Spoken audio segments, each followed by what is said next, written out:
Hello everyone, I am Dr. Pooja Banerjee Barua, Consultant Pediatrician, Apollo Hospitals, Guwahati, Unit International. Today my topic of discussion is seasonal flu. It is a very burning issue at this point because as we know, winter is coming on and the cases of influenza, as we know, increase during this time. So most parents will be worried, apprehensive as to how they can prevent their children from contracting this seasonal infection. So number one, if you can emphasize and make it a point to tell your children to wash their hands regularly, especially after they have touched surfaces and before they have their food, after they have been to the washroom, and after they have played with their friends, before touching their belongings or before touching their face. If the children can wash their hands for at least 20 seconds, that would make a big difference. That is the first thing. The second thing that I would suggest as a pediatrician is making sure that your children get their seasonal flu shots. That is extremely important.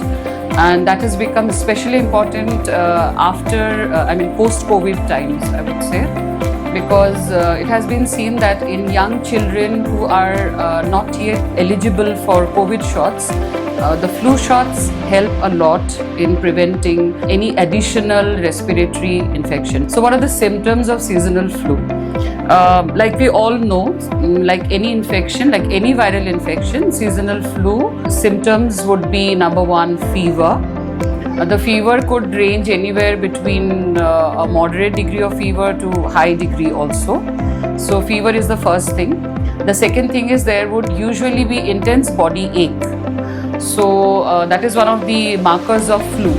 There'll be intense body ache, and then there could be some stuffy nose, a little bit of runny nose, there could be sore throat, there could be cough. Those would be the additional things. And usually seasonal flu lasts 4 to 7 days. So what do you do once your child gets a flu? So the main thing that one needs to do is see that the child stays at home and gets adequate rest. Please see that your child is not jumping about, running about, playing about. The child needs rest, should stay in bed preferably.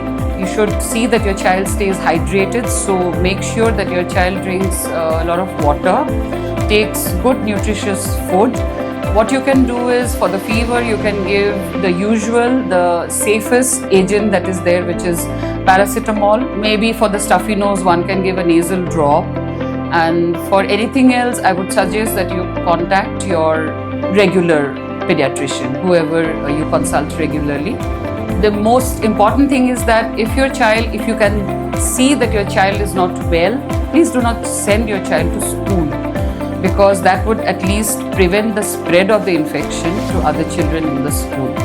So basically, if the fever is very high, if you see that your child is becoming drowsy, is unable to take food or water, or is developing breathing trouble, the lips are looking blue, your child is looking sicker than usual, especially when the child is not having fever, those would be the danger signs and a reason for you to immediately take your child to the nearest health facility.